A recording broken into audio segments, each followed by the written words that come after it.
Welcome back and thank you for staying with us right here on Morning at NTV. In a time of COVID-19, one of the most vulnerable groups are children. And on this Day of the African Child, we do have Margaret Atimango from the Save the Children to speak to us about this and more. She does join me right now in studio. Very good morning, Margaret. Good morning to you. Let's get right into it. COVID-19, the pandemic. 8 million people globally are infected. In Uganda here, 705 people are grappling. But then we also registered some 299 recoveries, so the situation is good. But then some people are suffering in the background, in silence. The children, what has been the impact of COVID-19 on our children in this country? When you look at COVID-19 and the children whom we are calling a bit invisible in this whole COVID-19 pandemic, children have really had a lot of impact. One, we've seen that children are out of school and a lot of them are not able to learn. Yes, I know there's been an initiative by government to ensure that children get learning materials, the home packs, through TV and through radio. But let's think about the children who are in the community, children within the refugee response. They're not able to learn. Honestly, these children are actually playing and they need their parents to support them to learn. So the impact on learning is very big. But also, the reduced food ratios. And still on education, I'm sure we are not only talking about children in the refugee camps. In the rural areas, they're also grappling. Yeah, children in the rural areas. When we have programs in Karamoja, the children have actually moved into the mines. So there's a bit of a concern that if these children get back into mining, which is child labor, which is a very big impact on these children, what's the likelihood of them going back to school? So the high probability that if these children engage more in child labor and they don't have access to school, what interventions can we ensure are there? So education for me is a very big impact of COVID-19 on the children.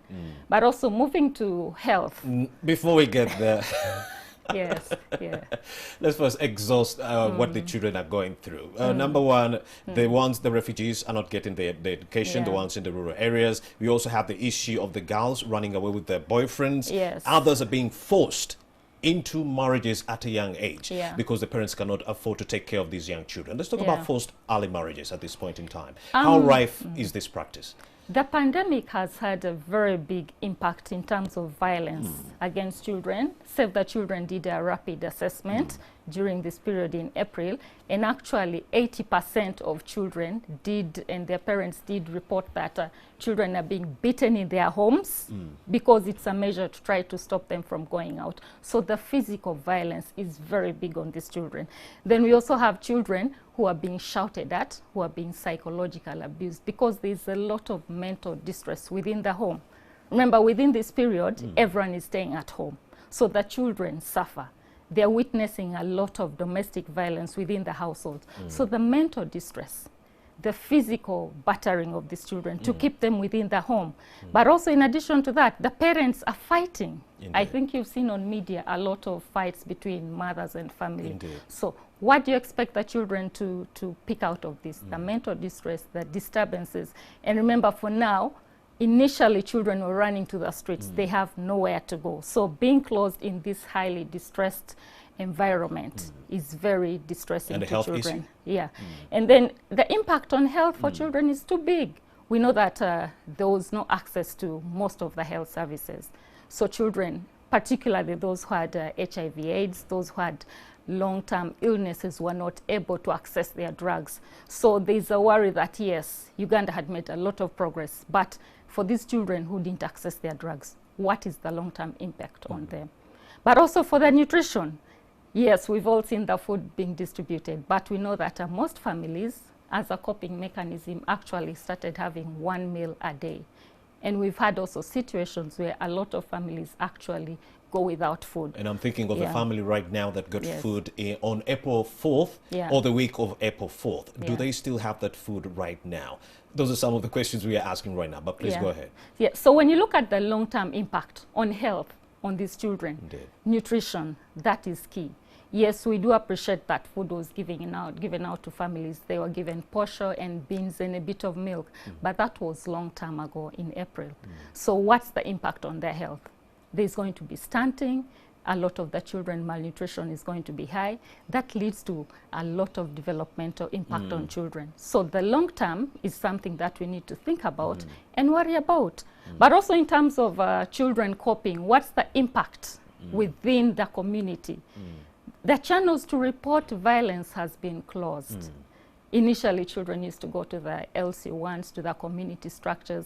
But with all this, I know very good directives of social distancing, no movement, there's been nowhere to report the violence cases. So people are stuck in their homes with the perpetrators with no way to report the crime.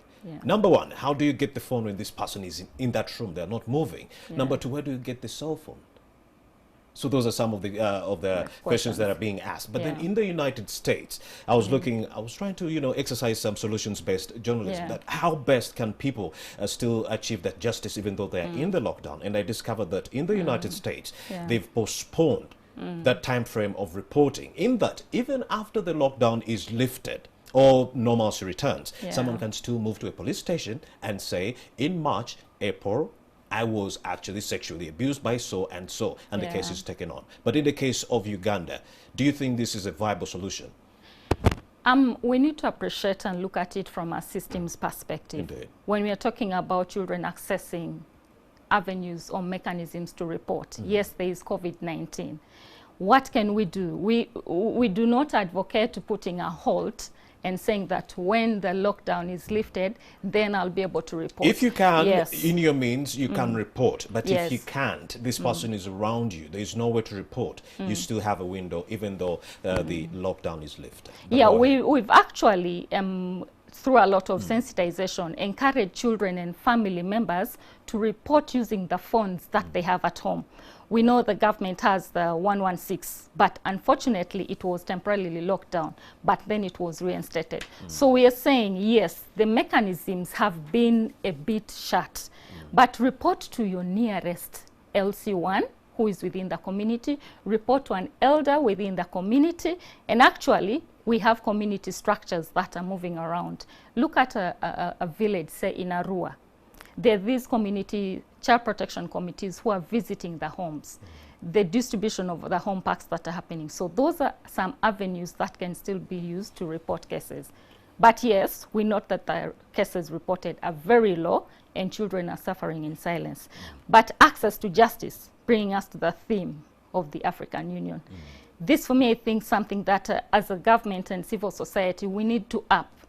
We know that for now, during COVID-19, a lot of the police and army have been deployed to ensure mechanisms of social distancing and the presidential directives are followed. So that gives us a window of one. It's an opportunity to also report to the police as they come, but ensure that access to police stations still exists, though this has really been very limited. When you look at the Child Helpline report for March 2020, very few cases were reported, only about 200. That lets you know the magnitude in which some of these reporting mechanisms were affected. And of course, you did mention that in the north, we do have children who are now seeking avenues of reprieve in the mines. In your Kampala here, we have some who are on the streets because they're trying to make ends meet. And experts contend that this can lead to a surge of violence. Or in the other spheres, unemployed youth who have nothing to turn back to might, turn to some aggressive measures to find reprieve. In your own words, what needs to be done? I'm looking at COVID-19 and looking at both the immediate, because we cannot talk of the long term if we do not address the immediate, mid-term, and the long term. Right. The government looks at one, still going back to education. Let's ensure that education is accessible to also children within the rural areas, the community, but also within that education, access to education for children. Think about the children with disabilities. How have we enabled them to access education? But even when the government thinks of opening the lockdown and opening the schools, it should be done in a very safe way. The teachers need to be sensitized. What measures can we put in place? Ensure that we have sanitizers, up our behavior change.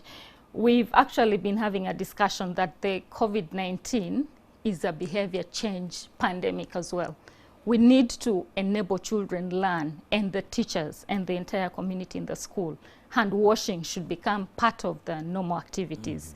Sanitizing. And then, yes, I know social distancing is hard, but let's ensure that children and the teachers within the school appreciate that behavior change is very key. That's one of the things that can be done. But two, also, we did witness that the child helpline was temporarily closed. What we're advocating and saying that social services is a key sector for any pandemic. And for me, I think the COVID-19 was just a wake-up call. Because when the cases of violence increased, when the number of children being somehow murdered in the home, then we realized, oh, let's get that child helpline up and running. But also, we did realize that most of the probation officers, the CDOs, were not able to move. So that's something that the government and stakeholders can think about. If there's a pandemic, the social workforce is an essential sector. Indeed. Yes. And besides government intervention, what is Save the Children doing to actually mitigate the impact of the COVID-19 pandemic? I would say that Save the Children is working together with government and the other civil society. But as an agency, we've actually worked to ensure that the home learning packs have been distributed. We operate in over 24 districts in the country, and all these districts were able to distribute over 100,000 packs to children.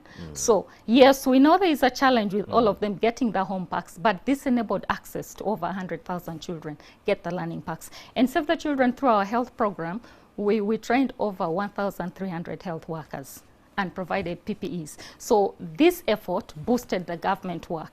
We provided the PPEs and did a lot of awareness. And within the risk communication and community engagement, there's a lot of awareness question, trying to enable the parents, the community, understand what COVID-19 is about.